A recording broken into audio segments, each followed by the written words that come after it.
All right, we're at 8:30, so call this meeting at Jefferson County Board of Supervisors to order for Monday, May 12th. And would entertain a motion to approve the minutes of May May 5th. 5th. So moved. Second. Any discussion? Hearing none, all those in favor say aye. Aye. It must have been particularly windy that day. With several pages, right? Yep. Yeah. All right, so we have a new and exciting individual sitting around our table now in the morning, so you bet. So, welcome aboard, Dave, and tell us what's going on, and then I think you'll be involved in the second, maybe the third discussion. So you got the Kim search and What you did, isn't it? yeah, and the clock face. We start with, you, Yeah, okay, let's do that, then we can hit the road. so you want to talk about the Kim search? Sure, I think, well, I was just saying, I think the question that was on the board's mind was in part Texas-based company, correct? Yes. Yeah. Yeah. And so we're wanting to know a little bit more about the company Okay. and whether, I don't know, exactly, do we have a local entity here or? I pretty much am the local entity. Okay. I'm from West Burlington. And we don't have a physical office here or anything. It's just kind of me running around doing this stuff. And our company is based out of the Dallas area. Started in 1919 as a disinfectant company during the Spanish flu pandemic. And then kind of grew into other areas of facility maintenance, and then eventually got into water treatment. I believe a little over a decade ago, started doing water treatment stuff. So, and basically we're just chemically treating. We do boilers, cooling towers, closed loop heating and cooling systems, basically to prevent corrosion, scale buildup, maximize your heat transfer efficiency, and just overall extend the life of the boiler so that and minimize repairs and things of that nature. So that's kind of what I do. And I think I revised that proposal you have there on your desk. I had an issue with my printer this morning, so I only got one copy made, but It's okay, we'll look at it. yeah. And it's kind of a, a cost breakdown and all that stuff, what all it would entail. So, yeah, basically, we have kind of an all-in-one chemical that we could use on this particular boiler. And it has the corrosion inhibitors and iron dispersant built into it. And that's kind of a big issue that I found in the sample that I tested. There's a lot of iron in the system. And that seems to be pretty consistent with these systems in Fairfield in general. I found the same thing over in Maharishi. It's a lot of iron. So basically how it would work is we'd set up a water meter to track how much water is going into the feed water tank that feeds the boiler. And after so many pulses, we have a timer, send a signal to a chemical feed pump, and injects small amounts of chemical, so that way, we're not just dumping chemical in by hand, shocking the system, And then, then you get foaming and things of that sort, so, yeah, that's kind of what I would recommend doing, with the automated feed system. And, yeah, there's a couple ways we can do it. The quote here has the chemical built into the contract. Some of them we do service only and just buy chemical as needed. But that's kind of your call on that, so. That's really a good thing because, unfortunately, I'm not gonna be here too many more years. Yeah, And so it's a system that's set up that where the individual that would replace me wouldn't have to be constantly wondering if what they're doing is correct. yeah, and that's also, I forgot to mention, monthly service, so I'd be here every month to check chemical levels, adjust the chemical feed as needed. Is that something that we can, if we're not seeing much variation, is that something that we can back off of a little bit? Yeah, Instead of a monthly thing that maybe we can get into, every 2 months or even quarterly, absolutely. especially during the season when we're not running the boiler. Yeah, Although the water is still sitting in the system irregardless. yeah. So, Usually, I mean, we don't we'll just, for, a boiler that runs, say, May to November or whatever. Or sorry, that's when it'd be offline. November to May, I guess. yeah, Then the monthly visits are usually during that time frame when it's running. But we can definitely back off of that too. Just do it every 2 months, every 3 months. sure. Uh, and then in the off season, we recommend draining the boiler and, adding a vapor corrosion inhibitor. Mm-hmm. And that way it coats the internal surfaces. It just vaporizes and coats the internal surfaces to prevent corrosion from any standing water that's left after you drain it. Or you can keep it filled and keep the chemical level high throughout the off season, and then that's another way to lay it up. So, but then during that time, I wouldn't be buying it every month. With the off season, we can monitor off season and then decide, a little bit, decide which one would be the better route to take. Yeah, and I could get you guys a nitrite test kit so you can monitor the chemical level, because that's our kind of the active ingredient, I suppose, amongst others, but that's how we trace it, is with nitrite. And we have a test kit for that you can check it. So we'd be monitoring that on the discharge end of it then. Mhm. Okay. So, because I'm going through this, I've got a couple of questions. Sure. So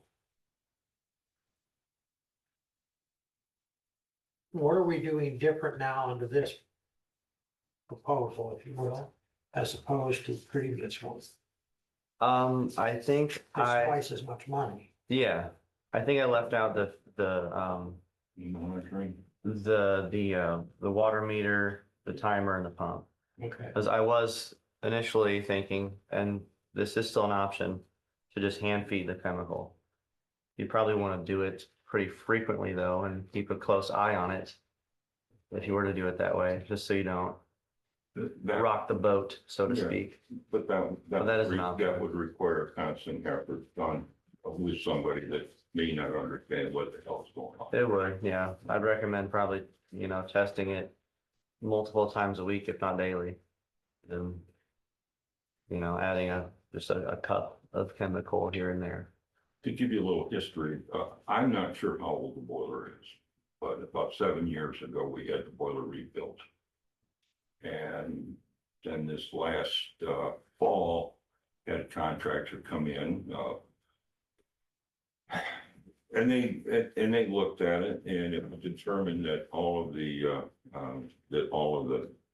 nipples and small pipes on the north end of the boiler and basically corroded away. Mhm. And we spent a bunch of money getting all that stuff replaced. And right now on the discharge side, which is the condensate, all of the water that goes through the system and then falls back to the boiler is considered condensate. On the discharge end of it, or the condensate, that I will clear out a couple times a week when we're up and running. Mhm. It's been coming out pretty funky, and I'm sure that that's the iron that I'm witnessing. More than likely, yes. And we also, the other thing is that our not so much the boiler, well, the boiler is a big part of it, but it's the lines themselves. The lines have been in this building for a long, long time. Mhm. And this last year, we found that one of the condensate lines that was buried about 2 foot underneath the concrete in the basement developed a leak. And depending on where the next leak comes from, it could be a very costly thing. So I think anything that we do right now, especially for good effort that's being done right now, might help to prevent that in the future. Because once those lines start to go, it's nothing but, one big bill after the next. Yeah. And the treatment chemical has a steam line treatment built into it as well. Yeah, which is, So that's really should be needed. very helpful. Yeah. So who installs the equipment? That is a good question. So I've actually haven't done this yet. I've only been with the company for like 6 months. So this is my first, one of my first proposals, I guess. But I believe, it would just be your preferred contractor whenever the equipment shows up, I would come here, your plumber would come here, we'd meet and figure out how to do it. So it's going on the water going into the water, right? Correct, on the feed water tank. Okay, so that's the city water that you're putting this on. It should be a mix of condensate and city water that it is directly treating. So remember when we looked at the feed water tank and it had that kind of funnel on it that you can put chemical into. Okay, so we're putting that in the condensate tank, or Yeah. on the condensate tank. Yeah, Okay. And so it has plumbing and electrical as well, right? The meter. yeah, I mean I can wire the meter, it's pretty simple. It's just 2 contacts. Okay, so that's low voltage then. Hmm. Okay. Yeah, So just so I'm clear, if we do this, we're talking about you've got a holding tank, so to speak, that the water comes into and it comes out of the holding tank into the boiler. yeah. So are we going then to put the equipment in the injection of chemicals prior to it, or as it's sitting in the holding tank? I had a larger pipe installed, when Laura was here, or Maher was here to be able to give us that option of adding the chemicals. So that portion of it's already in. Okay. So we're basically doing something inland, right? Yeah, so whenever the feed water tank, because it has city water going into it as well, correct? It's not pure condensate. It is pretty Yeah, a large yeah, tank. I'm almost 100% certain that, It looked like it was. yes, because that's, I traced the yeah, pipes. yeah, because that's where we're adding the water to it. So yes, it would have city water coming in. Okay, so whenever that calls for city water, it'll trip the meter and that'll send a pulse to the chemical feed pump and it'll inject directly into the feed water tank. Okay, so At that point, whenever it calls for city water, so this equipment is not going in the condensate. it's, yes, it'll inject into it, yeah. To that, I'm just wondering. because you just have, is there a separate condensate tank from that feed water tank? Or does it just go into that tank? Cause I didn't see a condensate receiver. I didn't. I don't know. We would have to look. And that's another sample point too. If you do have a condensate receiver, I can test that for iron and then we'll see if there's any coming just from the steam lines. I believe it's just water coming in, water going out. I don't think Yeah. there's anything other than that. The tank itself's got a float in it, and that's basically all the equipment that's there. So, Okay, so we would need, so we'd actually, we, we'd need to monitor inside the tank. Is that correct? correct. Why don't we do a little bit more looking into this to figure out exactly what it is that we are doing here? Okay, And then we'll revisit, okay? okay. Is that all right with everybody? Yeah, and in the Yes. meantime, if you'll hand this to Michael, he can take it over and Elizabeth can look at it. I just want to make sure that we've got, that if we're putting something in the tank, that we've got a port. Mhm. Because right Yeah. now, I don't know if there is one. Okay, it appeared that there was an injection point already built in to receive the chemical. Is this chemical a liquid or a granular? It's liquid. Liquid, okay. Yeah. I thought that's what it was. Sometimes they use granulars too. So if the equipment that you install fails, who pays for that replacement? We do. Okay. Yeah. Because I didn't see that in there, but maybe it's there. It's what I want the attorneys to look at. We haven't looked at any contract, so it's not unique to you. Okay, I'll contact Mocker and ask them. And, see what it looks like on their end as far as the install goes.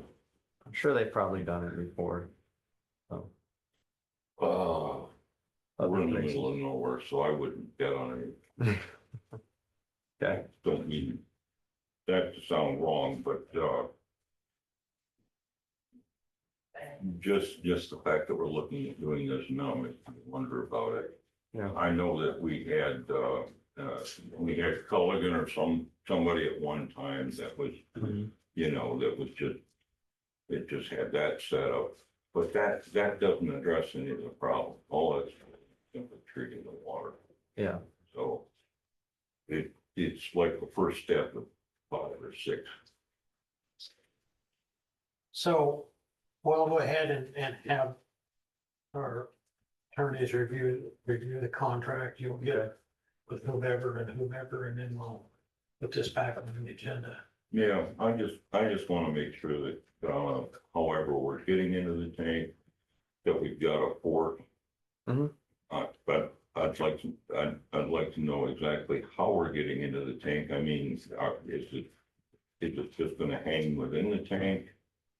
I'm not sure. It's gonna feed through an inch you and a mean like half. where does the port go into? Yeah, So there'll be, we'll have to find a place to mount the pump or set it. We could even just put it on top of the chemical jug, actually. You don't really need much to set it up. And then there's a tube that'll go straight into that little pot that's on the feed water tank. And it'll I just could go also wall right in mount. and mix We it. could also wall mount, couldn't I? Yeah, wall mount would work too. Yeah, and the only thing I was wondering about sitting on top of the tank is there's a great deal of heat coming off that tank. Mhm. And then over time, it may have Yeah. an impact on the equipment, so, Yeah, and we do have secondary containment tanks, but I was trying to keep the cost down. yeah. Okay, so we'll wait to see what you find out and what the attorneys say. So, and we'll put it on, for the time being, we will, Like motion to table, yeah, motion to table. Second. all those in favor say aye. Aye. All right. So then we'll, Thank you. if you guys figure things out, you let us know and then we'll go from there. Okay. Ethan, can you give me some kind of a sketch or drawing that would indicate, Yeah, how I'm going to come into this tank, and in the meantime, I'll have a look at the tank, and I'll also talk to our boiler contractor and ask them, have they done this before? Yeah, and if so, what the recommendation might be. okay. All Yeah, I right. can find a schematic or something. hate to keep dragging you down here, but It's all right. it's better we do this one time and then, take it off our plate as far as being a problem. Sure. Understood. All right, I I totally appreciate get it. Thank you. Thank you. Card with your. I do, website? You yeah. guys have a website? I've got a couple business cards. Everybody wants one. We'll give this to Lee. Thank you. So I asked Brett to come. Because we've been talking about the clock face. Yep. That's All on the right, agenda. I guess so. Thank you. All right. Thank you, guys. Thank you, Ethan. We're good. When I get out of here a little bit later, I'll have a look at it and then I'll let you know if we've got a port or not going into the condensate tank. Sure. All righty, All right. Sounds good. thank you very much. Thanks, guys. Appreciate it. Have a good one. Thanks. But Oh, on you, partner. aerial won't reach that clock tower. It will not. Okay, And the second thing is I haven't talked to the city, even if it would reach it, I'm not sure what the repair. Plan is, but I'm assuming it's gotta be repaired from the outside, which would mean working out of the bucket of aerial. And the liability on that for someone such as yourself or somebody else outside the city of Fairfield is probably gonna, so, it's not gonna go. Anyway, the ladder is 85 foot. So if we could park it on your grass, it might meet it, but you're not gonna do that because you have to park it, it has to be parked on concrete, so by the time you get it anywhere from concrete to the clock tower, it's probably not gonna reach you. okay, yeah, we're, to the center of the clock face, we're 85 feet. Yeah, that's the max. Yeah, so with the angle, we're gonna come up short unless we can put an extension ladder in the bucket like a contractor I used to work for would have to do. I'll stand on the rail. So that's not an option. Yeah, I know it's not an option. See, the problem we've got is we don't, It's all good. Joe Figs isn't on. until I've taken one apart, I don't know what it's gonna need. So it would be a matter of setting up, going up, looking at, figuring out what tools are, coming back down, and then hoping that it comes apart once we get up there. And it's gotta be done from the outside. It has to be done That's from the bad outside, yeah. Well, we have to remove the hands, we have to remove the shaft. I'm just here to answer whether the ladder truck will be used and it can't, so. Thank you, Brad. Thank you. Okay, we'll move on from there and Let's stay there for a minute. We talked about the idea of maybe putting a door in the clock face, cutting out a panel. And I thought about it, and that's, as far as I'm concerned, that is not an option. Because I think what would happen is we have our round clock face and it's all plexiglass that's up there. And then we've got a smaller inner circle that's supported on the inside, like a sandwich, where the shaft actually goes through. And I think any penetration through that clock face, what it's going to do in times to the wind blowing against that. If we don't crack it doing it, we'll end up with a crack before it's all said and done. So it's gonna have to be done externally. I get a lift here that will go up, 85 feet, I think. And, at a cost of $2,500. And so we go up, we take it apart. And then after we've taken it, or after I've taken it apart, the equipment goes off the machine shop and gets machined. Then we bring it back, we bring the lift back, and we're looking at another $2,500 to reinstall. So the least it's gonna cost is gonna be in the neighborhood of $5,000. which is a discussion that we would have to have, and I guess. Keep the cars and letters coming in, folks. I just, given our. I'm not sure how high on our list of priorities that would be. I mean, if the clock arms don't go around She's got a smart watch, so anybody can call back.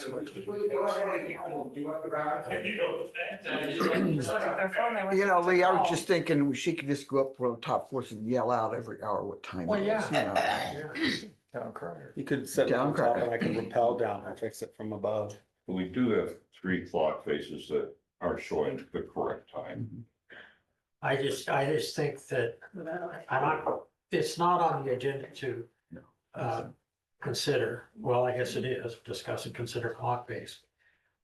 So we can discuss it. For me, I don't think the $5,000 is going to obviously be the only cost. I just.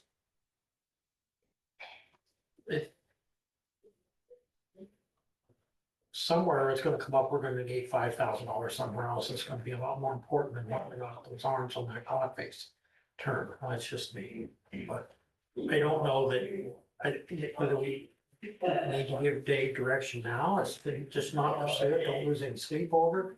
What do you think? I'm not in favor of spending that kind of money right now. Fix it. I think we have far more pressing things to do in the county right now. Not that that shouldn't be on the list, but not right now. You want to revisit that in July? Yeah, let's do that. Okay, well, if you remind me or somebody reminds me, we'll put it back on the agenda in July. Abby will do that. Back on the agenda, and it'll get back on the agenda sometime Okay. in July. There we Of go. this year. What, but I didn't say that. I know that. Okay, just saying. So, yeah, we'll just, for now, we'll not do it, so don't. lose any sleep or don't- All right, well, It's in July next year. at least now we know what we Who need to knows? do, so. Right, and I appreciate that, but I think that, while it would be nice, like you said, there's other, if we have that money, there's other places maybe we can use it. Some generous donor will come forward and offer to pay for it. I've asked Michael several times. I just had it laying around, Okay, yeah. not doing anything. Well, yeah, well, then Where's you that can, at? you can go up in the lift too. I don't think that's gonna happen. Okay. Yeah. It's just 85 foot, Uh, no big deal. Same as falling 12 feet, right? Yeah, For me. and if you jump up in the last 12 inches, you're good. Yeah. All right, so we'll move on from that for now, and since the county engineer is still here, we'll meet with him.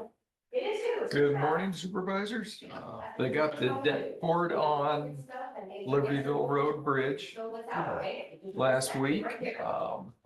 So now it is doing what they call wet curing. They have to, because it is a slab on beam bridge, it has to cure under moist conditions for 1 full week, which will be Wednesday. Then when they get that done, they can get back out on it to start forming the bridge rails. What do you mean by moist condition? They, What? yeah, they keep it wet. Generally, they will cover it in burlap and then run sprinklers on it, so the burlap's always wet. This concrete needs moisture to hydrate and gain strength. And, it's when they do sidewalk and road work, they spray a curing compound on it to seal the moisture in.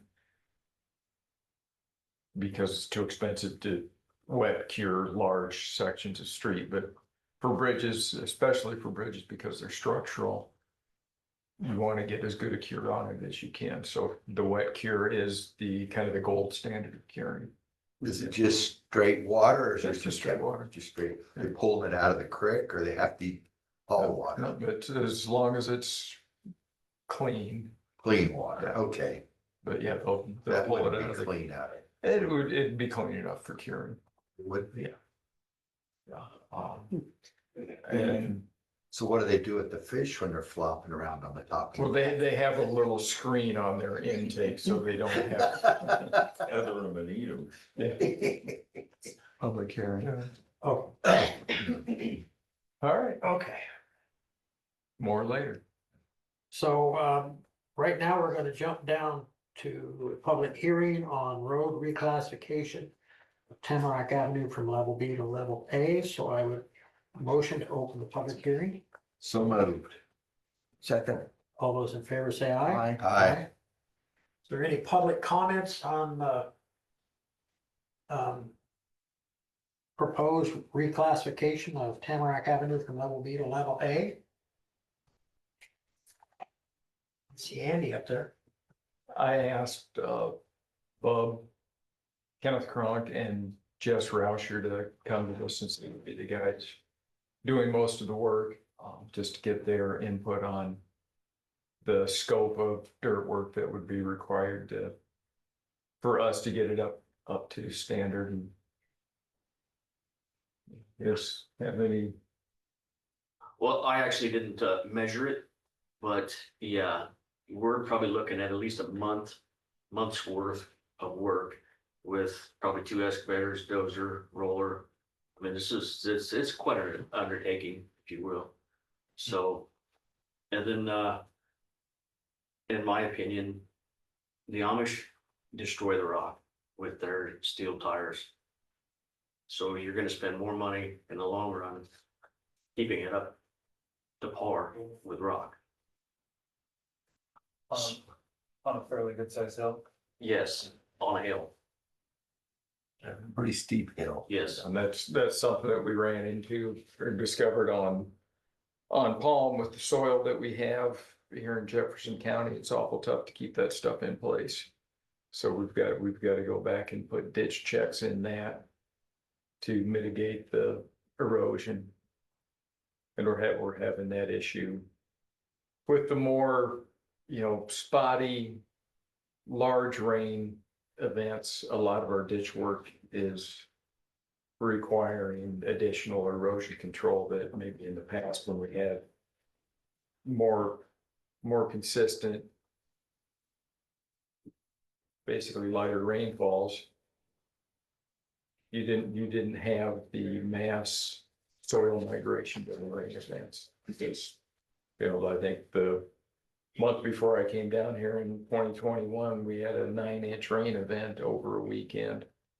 And a lot of our rainfalls that we've had this year have been pretty substantial in, short periods of time. So soil erosion is getting to be a huge concern for us. The pipe getting filled back in just because of the volume of water picking up sediment. So,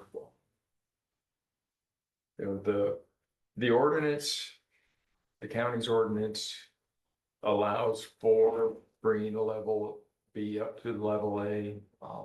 And it's very favorable to the landowner.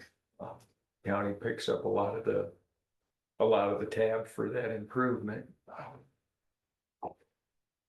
I don't, it's kind of just your guys' call on how we spend our resources to some extent. I don't know. I don't know what the landowners intend on, if they're gonna build a house on there to improve value of the property to justify servicing it. Or if it's farm access, the level B roads are geared towards farm access. We're not, we keep them in a condition that they should be navigable with farm equipment most of the time, other than immediately after bad weather events. My thoughts, he acquired the property. We have to close the public hearing before we, We're just listening now. yeah, All right, I'm sorry. no, that's all right. So is there any public comments? Hearing none, I'd entertain a motion to close the public hearing. So moved. I'll second that.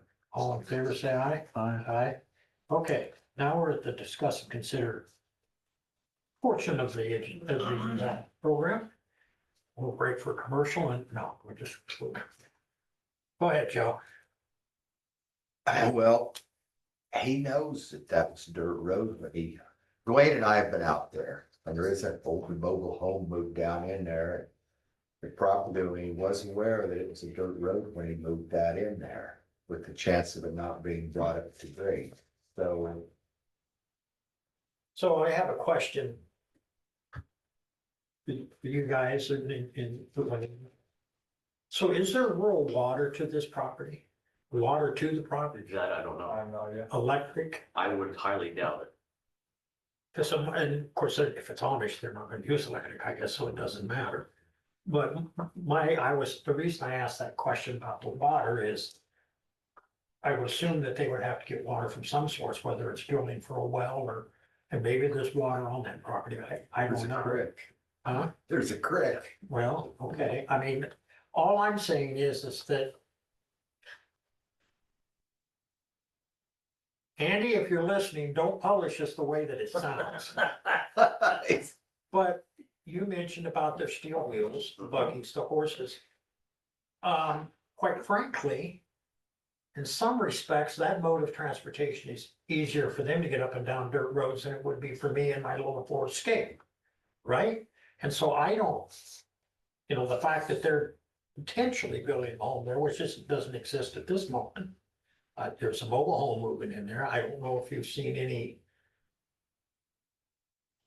life, so to speak.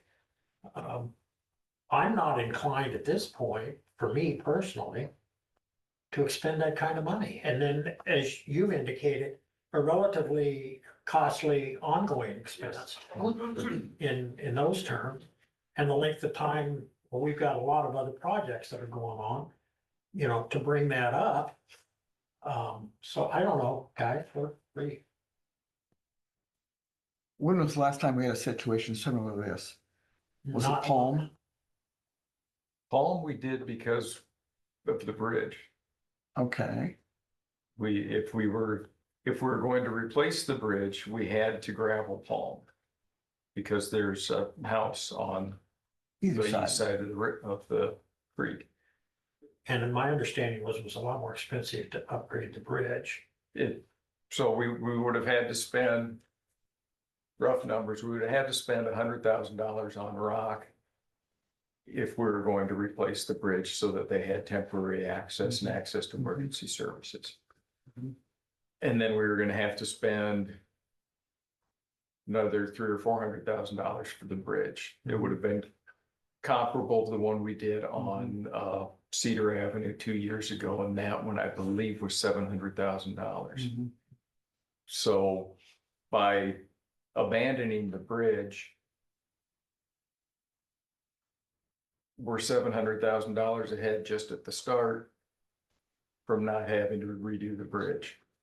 Plus, okay, so to improve the road, let's say we spent $100,000 on getting the road up to level A, plus $100,000 on rock. We're still $600,000 ahead of if we had redone the bridge. And then, Are there plans to close the bridge eventually? as soon as Jess tells me he's got guys ready to make a low water crossing, Mhm. because you guys approved closing the bridge. So now you're It talking is about legally Palm. closed right Yes. now on Palm. Yeah, not But Tamarack. yeah, Yeah. Tamarack. So Tamarack's question. Yeah, Tamarack is going to have, let's see, Tamarack's a 1/4 mile, Palm was 1.5 miles. Yeah. Yeah, so, you're gonna have 25,000 Mhm. roughly. Mhm. Does the landowner pay for any of that? Landowner pays for the rock, First time. first time. The first time, I was gonna say, because And the landowner this particular landowner doesn't pay any road use taxes. Just property tax. so would this up the value of his property? Huh? Would this up the value of his property? Therefore increasing the tax? That would be a question for the assessor. Logic would dictate that's a possibility, but I don't know the answer to that. And that's assuming, of course, he's already paying tax on the property. Maybe albeit without some type of structure on the property, but moving forward, I don't know how much that would increase the value of the property, given, I'm not saying it wouldn't, I just don't know, but it certainly wouldn't cover the cost of.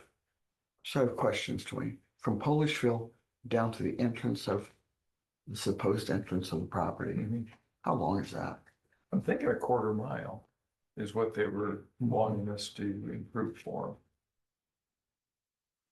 I swear. To go from a level B to a level A, is there a possibility of leaving it? Possibly list an improved level B with him providing the rock the first time and then cost sharing rock after that? Without ditches, though, you're not. You're. That's what I mean, like improve it like somewhat to where it works.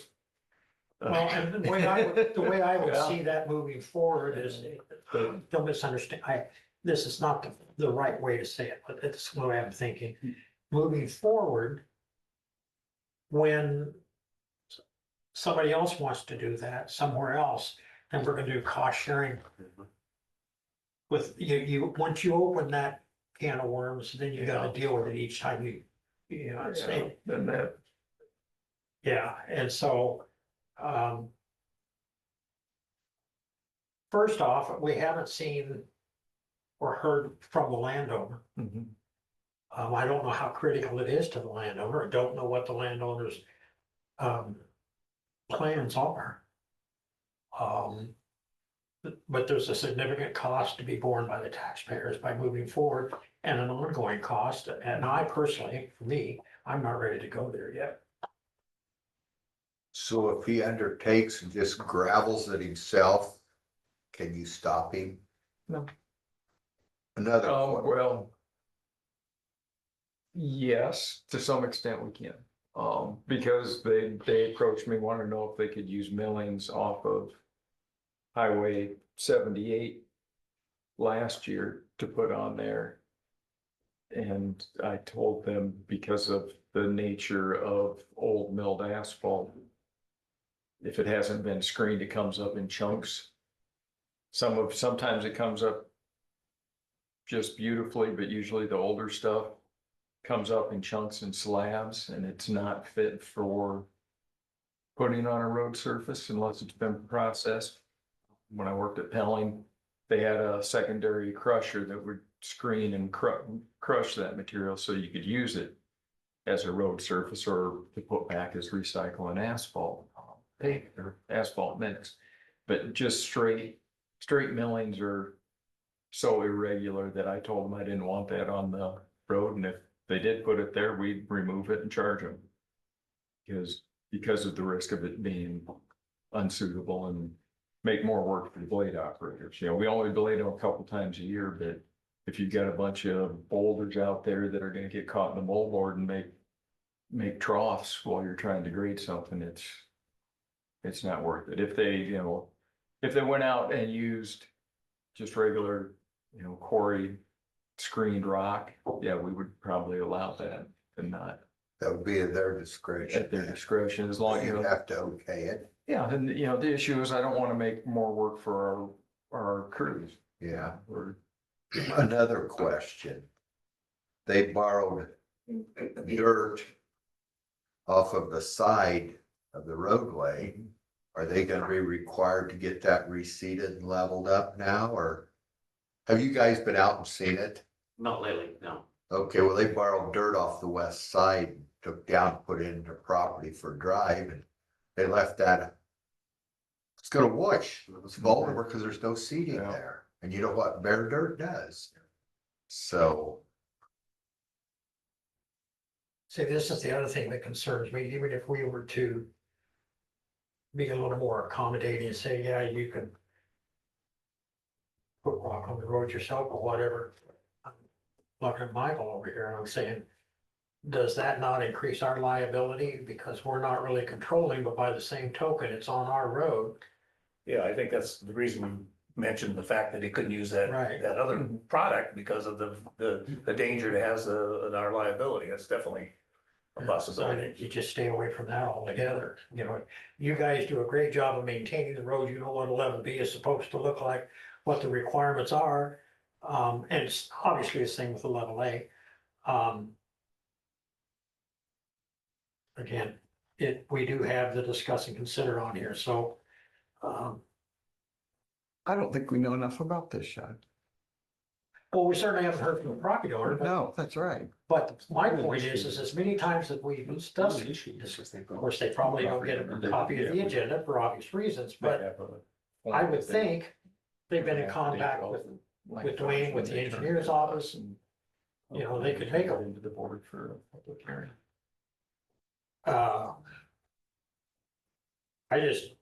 Frankly, I don't think we need to discuss it anymore. I think we can make a decision. Just drop it for now. Well, but it's, you know, I mean, you can table that if that's what you want to do, or you can say no. Or you can say yes.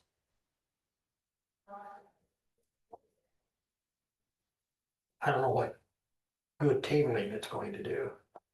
You're gonna get to a point where you're not gonna do it this year anyway, but we've got so many other things that need to be done. That would be the point. Generally, the way the ordinance reads, we would not do it until either like this year or early next. Yeah. Because they have to do it far enough in advance that we can get it in our budget. And work within it, so it would have to be, you know, in this case, it would be late fall before we did anything with it, assuming we have room in our budget for it. So you need a motion? Yeah, if you're wanting to do something specific, make a motion. Do we not do anything about it at this time? Is that, or just drop it completely? Well, I guess it depends on what your motion is. My take on it is, I see no reason to continue. I just think we make a motion. In fact, I can make a motion, to not reclassify Tamarack from level B to level A. At this time or ever.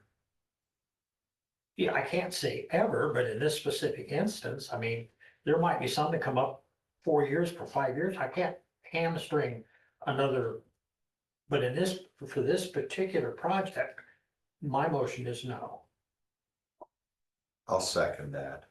I don't know what will happen in the future. Yeah. You know, I mean, if they end up building 30 houses down in there, we obviously would have to relook at that. But in this particular moment in time,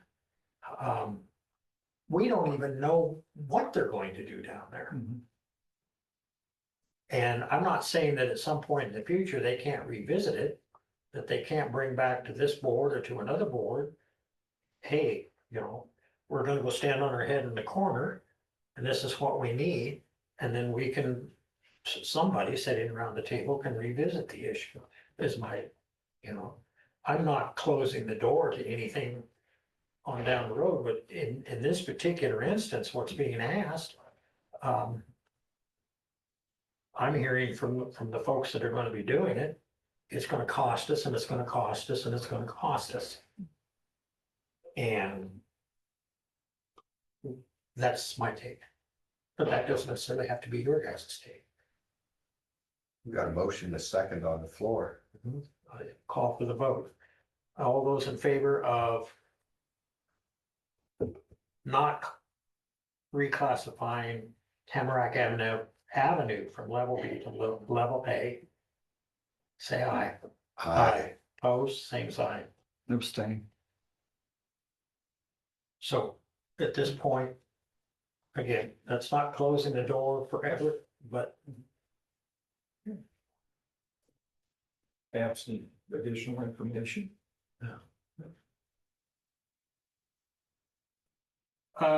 discuss and consider Barrett subdivision. I think that's you too. Yeah.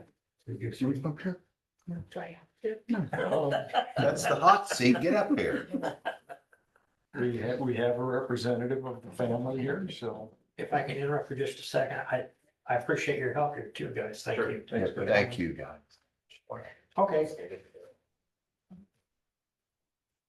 Well, I didn't mean they had to leave. I just meant. We can read between the lines, Lee, thanks. Busy men, they got work to do. So, talking to somebody, it looks like all the paperwork is in place.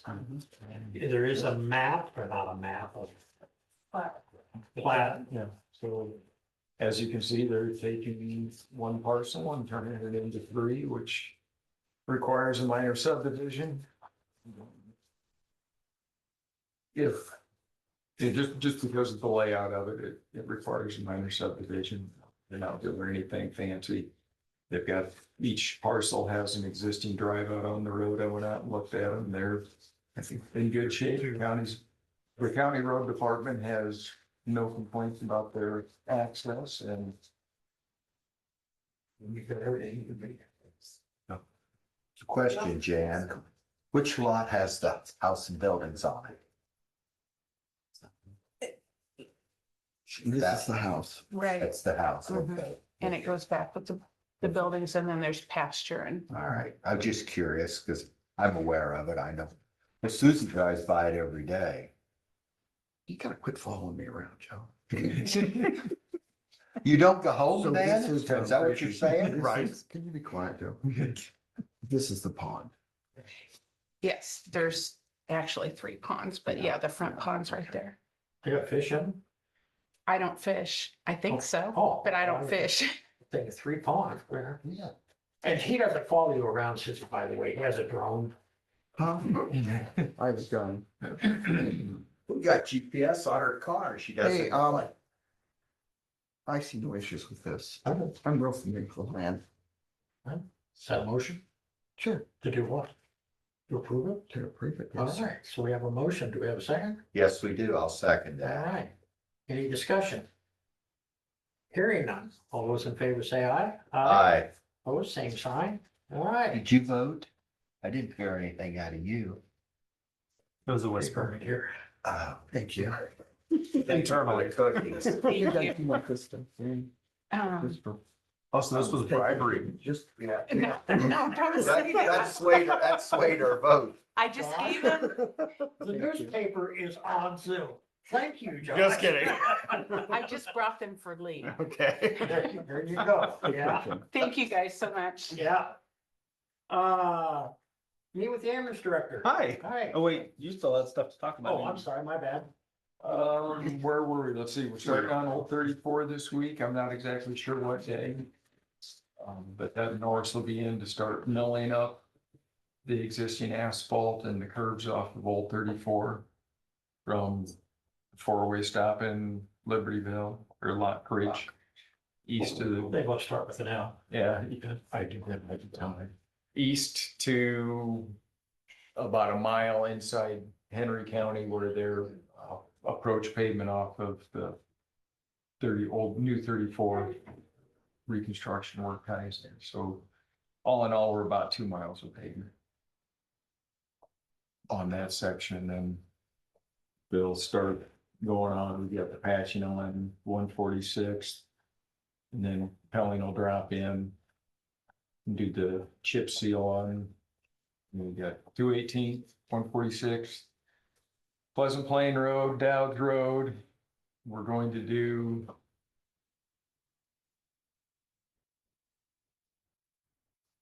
$843 west of Libertyville.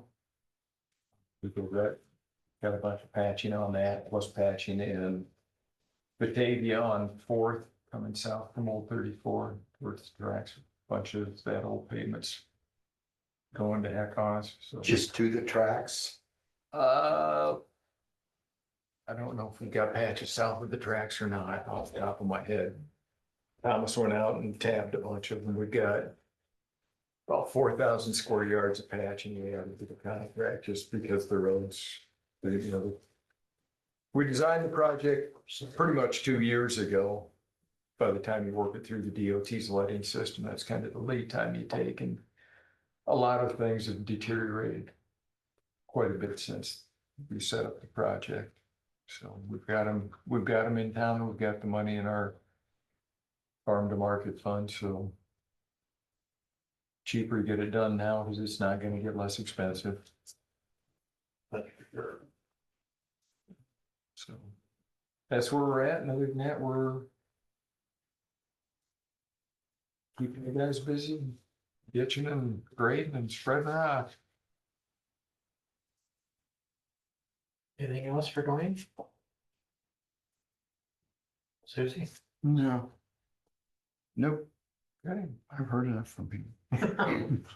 well, I'll get out of here then. Before you start throwing rocks at me. Well, we can't. No, that's gravel. We're not gonna throw that. It's too expensive, it's too expensive to throw. We use asphalt, it's bigger chunks. Josh, Good morning. I don't really have a lot to talk about. I did get an applicant for EMT PRN position. Thanks. She's a recent graduate of the EMT class, and so she's wanting to come on PRN. So going through that process. I did email you guys last week a sample of an ordinance that Washington County uses for the set off program. And that is a program that we can use to garnish, I don't know if it's just taxes or if it's pay as well. This is what he sent us in our email. Yeah. ordinance. Yeah. Yes. Yeah. So that was See it, I read it. rewritten based on what Washington County sent me, and they stole theirs from Johnson County. So it's just kind of trickling south, I think. But so it's just a sample. I don't know all the details of like what we need to do to make it official or have an actual formal discussion about it, but I did want you guys to be aware of that. To see if that was something we'd be interested in doing, to help gather some of those unpaid funds from patients. well, Joe handed Michael a copy for me.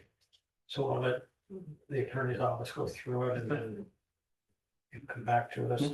Because Elizabeth or Michael or somebody will, if we do it over this, will write the ordinance. Okay. With your input. Yeah. Back on it, check. Exactly. So. And give us, what's the word I'm looking for? Advise us, educate us on what it means, what our options are, that sort of thing. Okay.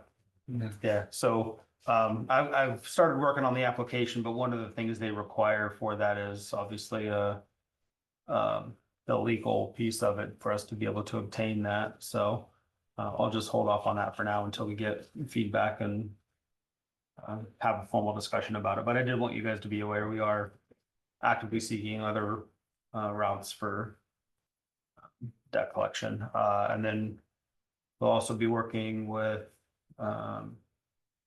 Darcy and whoever else wants to help as far as the GEMT application to get that in. So hopefully we can get that in this year and start collecting on that as well. We have a year and a half of data already, so we should be able to get them what they need as far as that piece of it goes. So this is probably not a fair question, but. And it doesn't mean that my information was correct or what I was told was correct. Not throwing anybody under the bus, but are we in the case of, is it just Medicaid or is it Medicaid and Medicare? I misspoke last week. It is just Medicaid. But are we in the $100,000 category? I don't know for sure. I would bet probably yes. I think last I looked, Medicaid was about 11% of our charges. So I think we would be within those parameters. So. The only reason I asked that question was because I was always told that there was a cost associated with it. Right. And it doesn't make sense to pay the money if we don't at least recoup. Right. Yeah, Right. So, that's why I'd be interested to know the success they've had Mhm. with that, how much more that's brought in or some, ballpark. well, isn't it a reimbursement like from a state or something? Right. So they cover, because, we could, well, an example, we'll charge a $4,000 transport for a patient to go from here to Des Moines, and we'll get $140 back because it's a Medicaid patient. So with the GEMT program, they will reimburse some of that. We'll never get the full amount, but they'll reimburse. Well, even if you got another $140, Right, enough to at the very least cover the crew and the fuel. as long as it doesn't cost you $150. Right, exactly. So, But yeah, we are still looking at that as well, and hopefully we can get that information obtained, because they want a bunch of weird stuff like depreciation and tax, all that kind of stuff for the garage and staffing and yeah, For the garage. Okay. yeah, yep. I started looking at it, I'm like, I need help. I need an adult, so I sent it to Darcy. But yeah, so that's where we're at on that. Otherwise, we were doing an open house. I think we talked about that last week. On the 20th from, I think, 4 to 7 PM. And I put a message out on Facebook, and we'll be pushing that out a little bit more. And then we're gonna do a family day, just our staff and families, and I mean, you guys are welcome to that as well, on that Saturday, the 24th in the afternoon, so. Other than that. Well, that happens to be a Indiana Fever game day. It's televised, right? Have the TV going. Yeah, Okay, yeah, we can do that, just for you. thank you. I was Seriously? looking ahead I'm on. coming too then. Oh, yeah, we'll have the fever game on. Yeah. Anything else for Josh? Appreciate it. Yeah, Yeah, thanks, guys. other than the Thank part you. about the cookies. and- Oh. Hopefully everybody has, well, I mean, they deal with you, so everybody should have a sense of humor, but Well, that's right, yeah. Yeah, That's not always the case. I know that's not I'd always like the the case. world to know I have not had one. That yet. is. Have a good day. Yeah, discuss and consider phone line and mental health office. So Leah gave me a call. And the region is saying, as of June 30th or July 1st, obviously, they're no longer gonna pay for the phone line that's up there, which I, to be quite honest with everybody, don't know what the circumstances are regarding that phone line. I don't know if Ray would know, whether or not what our plans for the office might be, whether or not we want a phone line up there. I don't know, but she said that she needed to know what to do regarding whether or not to have it disconnected. I wonder what we did when it went from Troy Seeley to what it is now, because he was up there for a while. I don't know, yeah. It So- was empty for a long time. I know, but when Troy left, did you disconnect the phone? Well, I think years so, and years and simple. years ago, a judicial district was up there. My mom worked up there. When Kurt, yes, Swain? Kurt, no, No. Kurt, what's his Kurt. name? he ran the halfway house out by the old Target. Yeah. Lives on North Main and something. Can't think of his name. Anyway. Yeah. And then they moved to their office to Toma, north of the Toma Courthouse. Yeah, And my mom worked for a judicial for several years. But she retired from court reporting in California and then moved back here. She went to work for Kurt. wow. Well, if it's gonna be vacant, you just disconnect it, and then somebody moves in there, you hook it back up, right? Always flipping switches, isn't it? Well, they don't want you to think that, but that's what it amounts to. Yeah. I mean, that's fine. I don't have, she probably knows who they're with. I'm thinking they're with Lisco. I know their internet was with Lisco. Oh, yeah, I bet the phone is too. Huh? I bet the phone is too. So you want me just to notify her just to have it disconnected? I would say. So since it's discuss and consider, I make a motion to disconnect the phone line. Second, Any further discussion? Hearing none, all those in favor say aye. all right. Aye. And Michael, that when Kurt was here, I went through, it was it was well over a year of taking tests and going to oral board interviews and everything to work in the prison system. And made it to the final oral board for Mount Pleasant for Henry County. And from there, the final was the warden was female at the time. and myself and two other individuals. And I didn't get the position, Mount Pleasant. And I look back on it now and think that I actually was probably pretty lucky. It was quite a long, drawn out process. I remember that. I remember how difficult it was Yeah, to get on over there. yeah. Good jobs, good paying jobs. Committee reports.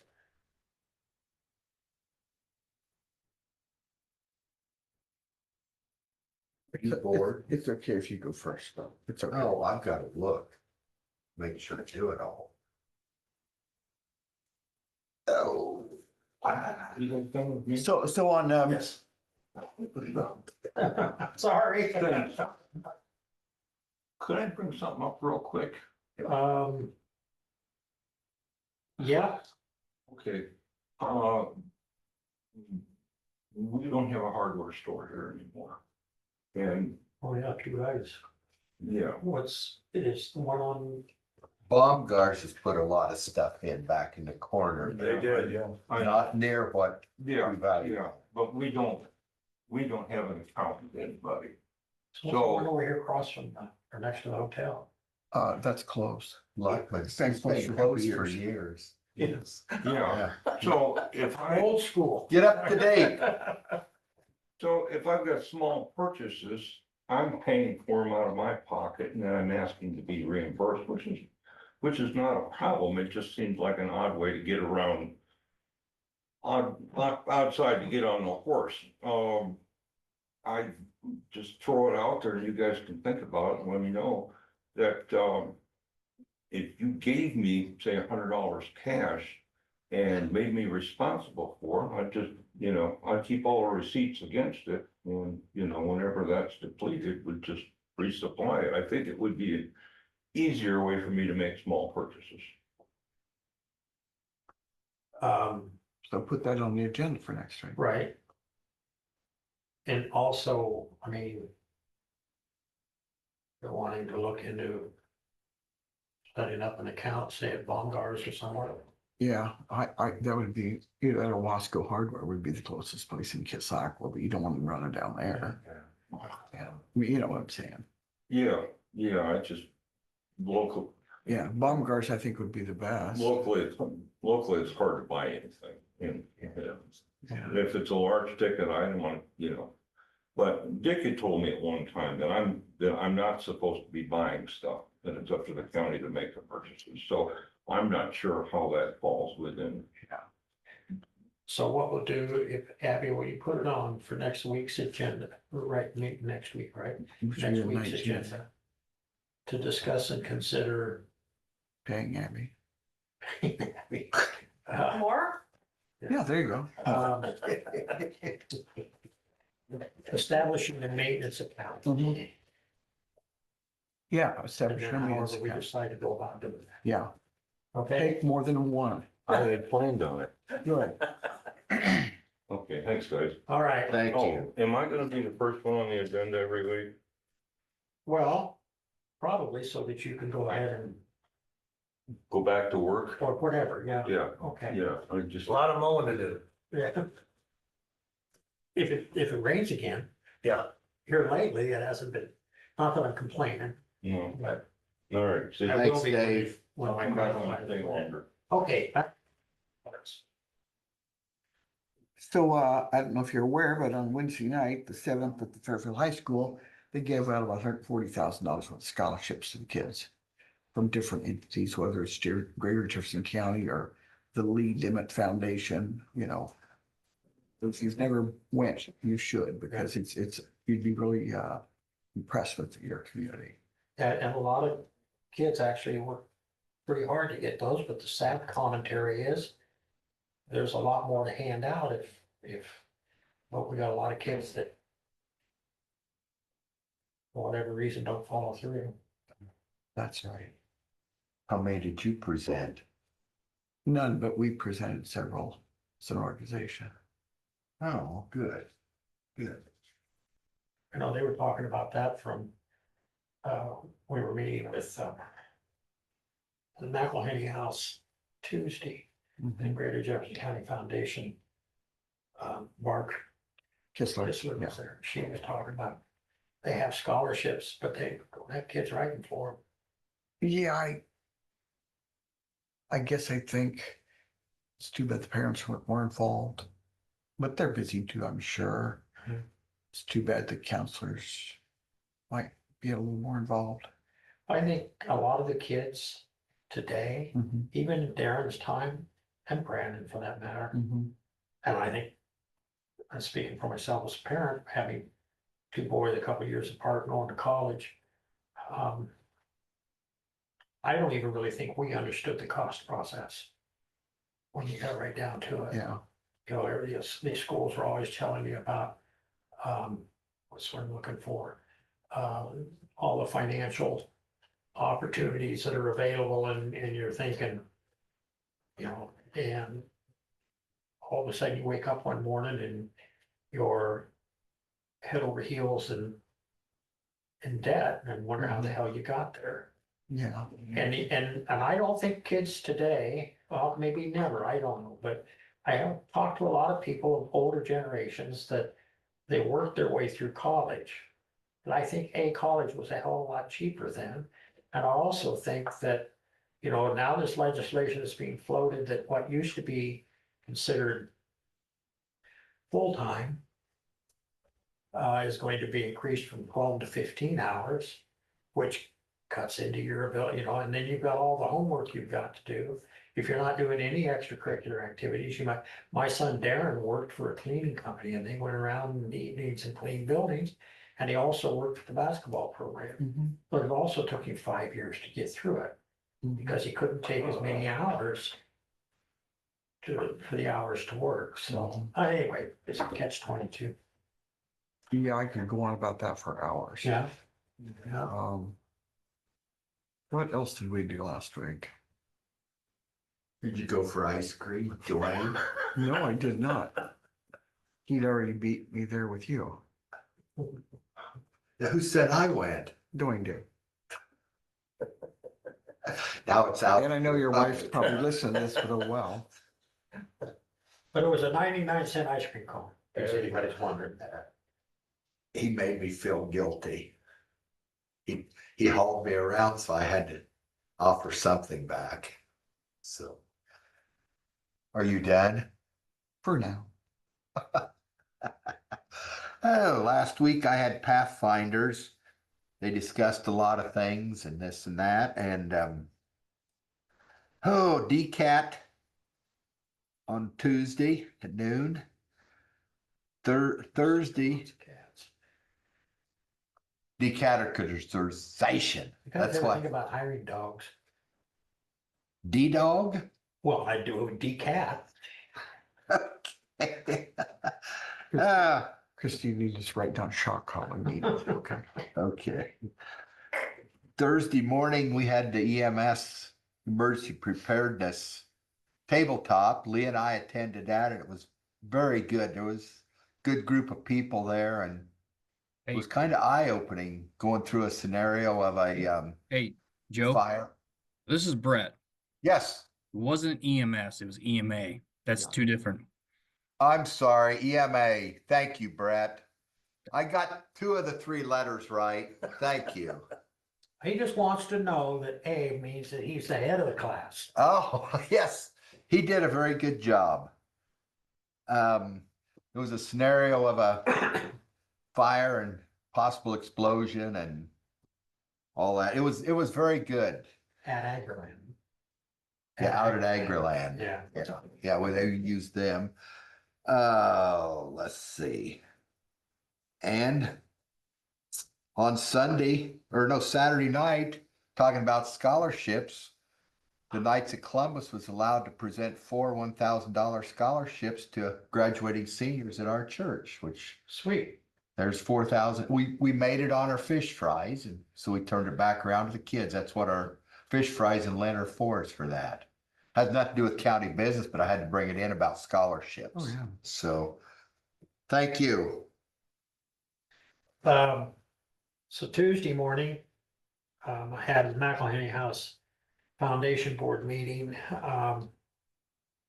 And I had mentioned earlier that we met with Barb Kistler from the Greater Jefferson County Foundation, because we're looking at having to spend a significant amount of money to re-roof the home.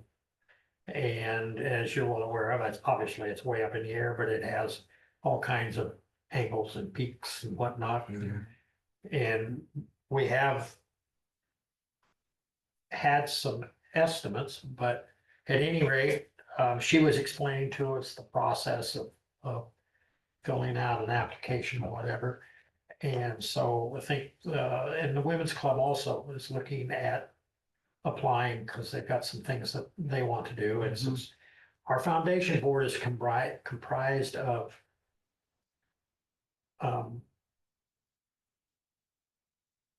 citizens, if you will, as well as members of the women's club, I guess that's what I'm trying to say. So there is a combination there, and we work together with the women's club. We have a leak in the basement. And so we went down to the basement, and there's two things that I observed being down there is I'm not sure who's going to be able to determine exactly where the leak's coming from, because it only happens when they're washing clothes. And when it's spinning the washer out. But it looks like it's coming out from underneath the wall. And where all these big pipes and stuff are coming down is essentially nothing more than a crawl space that would require, for me, some milk carts or something to stand on to be able to get into the hole, let alone crawl around in here and work. And the other thing that I was very pleased about was that I had to duck to get around in that basement. Oh, That's a rare occurrence for yours truly. So whenever I have the opportunity to duck, I take advantage of it. So, I mean, that's probably more than Andy wants to know, but as Joe indicated, I did also attend the hazmat tabletop exercise. And there is the process that we went through was, as Joe indicated, was eye-opening, but the thing is that what I got from it was, we all know that in certain situations, they can get away from us pretty easily as far as that part goes, especially when we're dealing with a hazardous material circumstance. And in this case, we were talking about a fire that initially it was dispatched as a fire, but when they arrived, there was also the possibility of, explosions or other things that would take place that would release anhydrous ammonia, which would be an airborne contaminant. And winds were coming out of the west in this particular instance, and they were gusting and would put a plume moving east. And so we were talking about evacuation. The time of day was critical. One of the scenarios that are not scenarios, but one of the questions that came up was prior to with the initial fire, the question was whether or not the school would be notified. But by the time the explosion took place, the school would have been in the midst of sending students out. There was a lot of scenarios that were proposed and how we would handle it. And obviously, anytime you're in those types of conditions, there's going to be positives come out of it, and there's going to be learning instances where you think, okay, if we ever have this again, we hope to be able to do better at this. But I'm trying to think what we call it at the end when we come back together and do a review of what happened. But one of the things that I was impressed about was school districts were there, the city was there, the sheriff was there, the police were there, obviously Brett, the state was there, and public health was there, our ambulance folks were there. And so we had lots of stakeholders that were working through this and wanting to be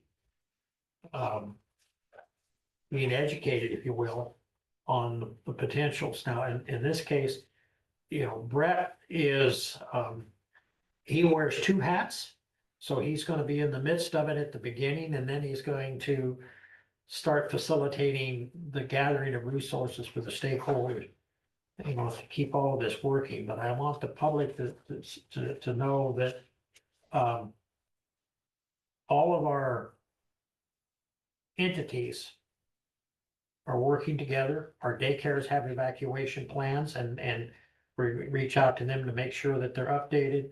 Our nursing homes, generally they participate. They weren't able to participate on this particular day, but they have evacuation plans and we have, as Brett indicated, we have agreements with 1015 Transit. And so trying to find transportation in these things are things that we know are gonna be problematic. So all of our stakeholders have planned in advance for this stuff and that's not to say there won't be hiccups, but you know, we do have plans in the works to try and face these potential disasters that may come our way. So It's just comforting to know that there is some things being done and planned for a disaster. That's the good thing. yeah, and you know, the fact that all of our partners are there to have the conversations, so. Public comments.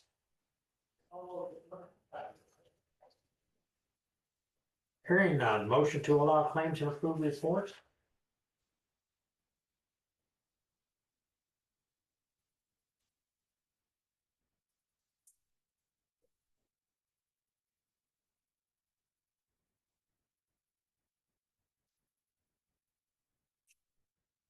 I didn't sign off on that.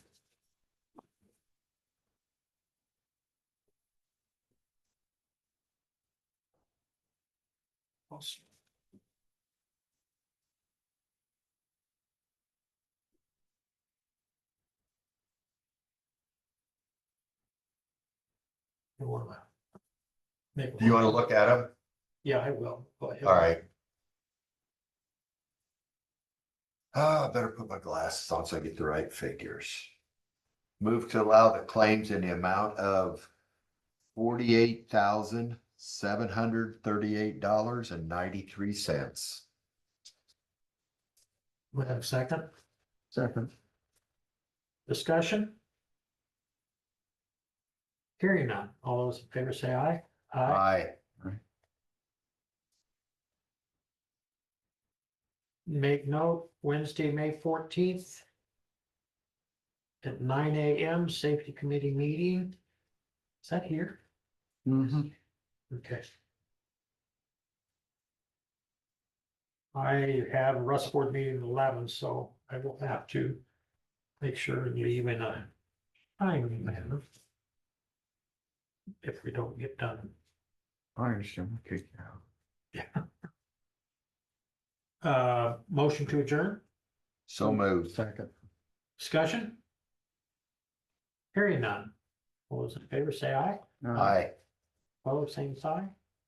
Thank you, everybody. Thank you.